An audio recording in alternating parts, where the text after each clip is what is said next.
Hello, good morning. Biyernes Santo na. Kailangan wag tayong magbababoy.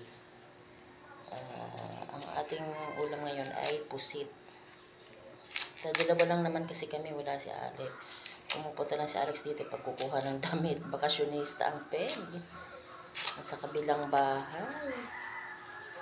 Diba? Bakasyonista ang peg ni Alex. Punta lang pagkukuha ng kanyang damit. Ayun, magluto na tayo kasi anong oras na 9:30 na yata. Inantay ko yung yung nagtitinda ng isda para makabili tayo ng ating lulutuin kasi ang laman ng rep ko ay mga frozen baboy, hotdog, manok. Kaya inantay ko yung isda. Ayun, pusit ang nabili natin. Ayan, konti lang kasi ayan, dalawa lang kami kakain. Para bukas iba naman.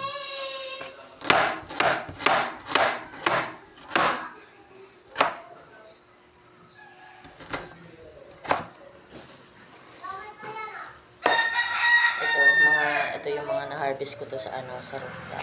Kaya isasama natin para pamalasa sa ating pusit. Ito yung mga bell pepper ko sa taas na harvest ko doon. Kaya libre na tayo sa bell pepper. Ayan.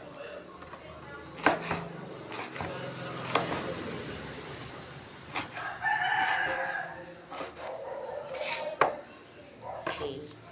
Igisa-gisa na tayo. Ito lang sa maliit na kawali ako kasi para ano lang siya. Cute lang. Kasi cute lang din yung iluluto ko. Konti lang din.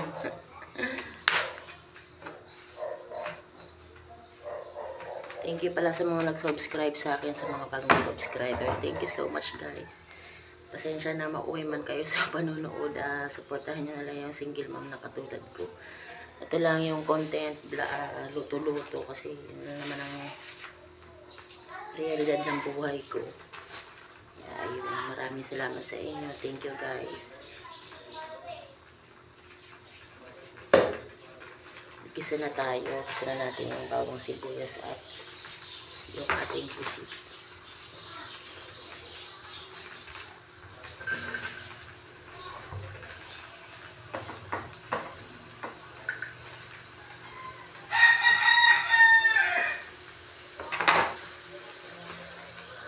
Huli natin yung ating sili para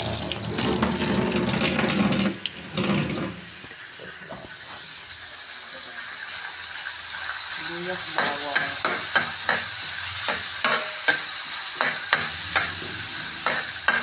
kakamati.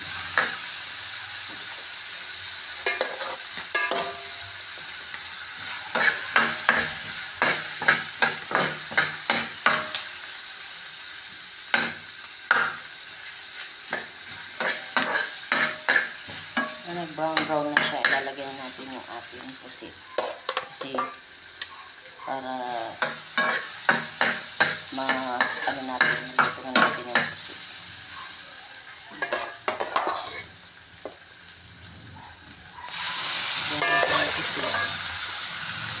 Good for 2 person lang yan kasi dalawa lang kami kakain nito.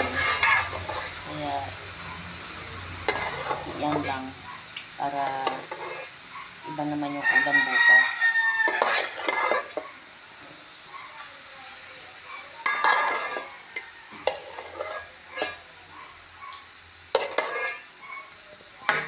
Ayaw kasi nila lang umuulit ng ulam kaya kailangan ang ulam namin consumable lang siya. Kung sa dalawang tao lang. Pang-tatlong tao lang kasi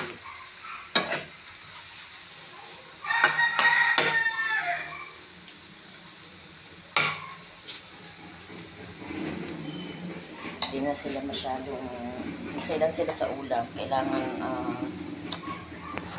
yung minimum ulitin bukas kasi ayaw nila. Ako lang taga-ubos ng ano. Katinang likod ko may langgam.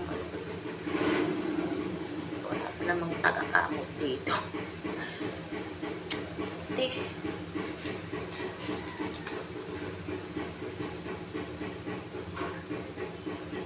Yan natin yung toyo.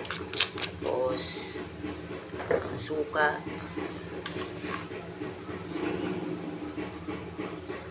Tapos lagyan natin ng magic syrup at saka konting tubig.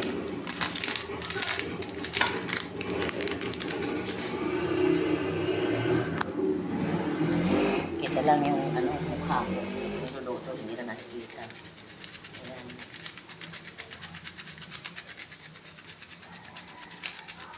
Ayan. Na. Tsaka lagyan natin ng konting tubig.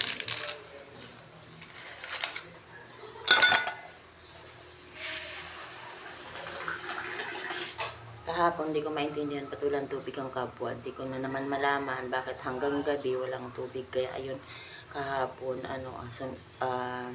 tiis-tiis kami na walang tubig. Kaya ngayon, nag-ipon na ako sa timba kasi para meron tayong i-consume ng buong maghapon. Kasi hindi ko maintindihan sa kapwa bakit lagi silang walang tubig. Hindi sila nag-a-announce kung maglilinis sila ng tangke para sana nakaka-ipon yung mga tao dito.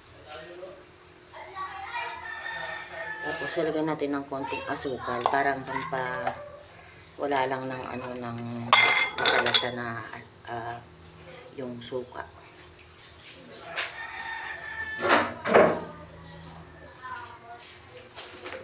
Ayan. Ilagay natin ng konting asukal. Ilagay lang natin kumulo, tapos saka natin ilalagay yung ating bell pepper. Parang instead of sili na labuyo, wala tayong siling labuyo, kaya yun yung nasa ref, pwede naman yan kasi anghang din yan ng konti. Tsaka pampalasa din, lagyan natin ng laurel. Yun. Diba?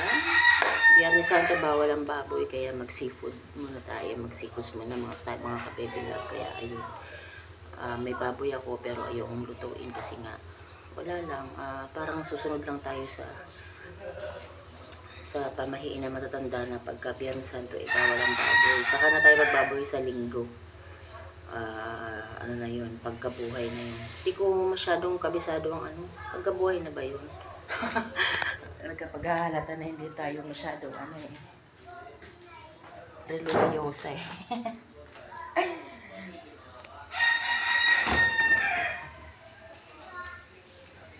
Dagdagan natin yung sili kasi Bicolana na mahilig sa sili. Uragon ba?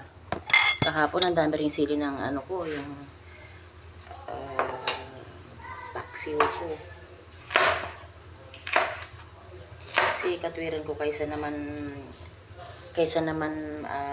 matuyo lang siya sa taas. I-consume na natin. Ayan, pakulo-kuloin lang natin. Yan na yung ating adobong pusit. Kulo-kuloan lang.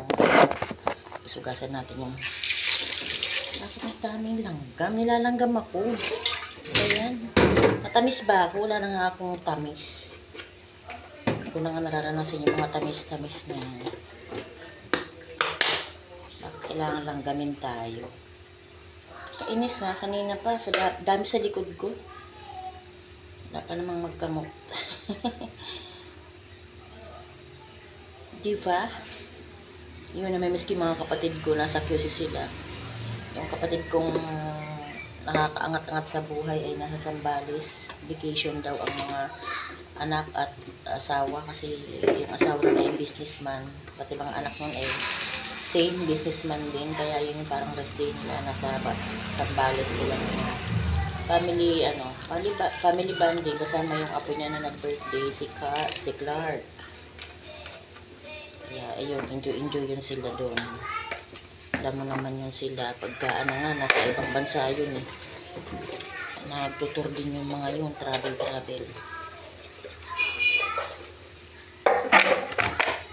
Yun yung kasama ko sa Bicol, if ever na makauwi ako, yun yung kasama ko sa Bicol, yung kapatid kong yun. Yung dalawa kong ate, kasama din yun. Ewan ko lang kung tuloy ako. Kasi syempre may malalaman natin sa boss ko kung bigyan tayo ng budget. Sana naman hindi pa ng mabuting loob yung boss ko. Amo ko din yung pare yung ex ko. Kung sana anuhan ng magandang hangin sa payagan tayong umuwi ng Bicol para naman makapag-relax ako ng konti. Ayun. Gusto ko rin magpahinga kasi araw-araw akong pagod sa mga bata.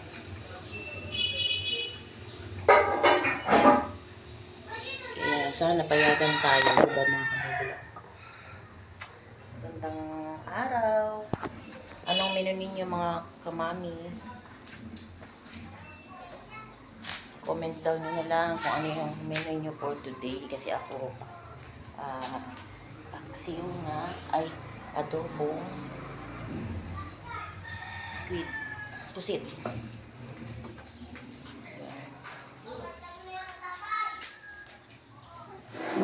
Mamaya ulit mga kabebelag ko ang haba na ng video. Baka hindi nyo napanoorin at maumay na kayo. Huwag naman sana maumay kayo. Thank you sa mga nag-subscribe sa akin. Salamat guys. Hindi ko na yung isa-isahin. Mas alam ko po naman kung sino-sino kayo. God bless po.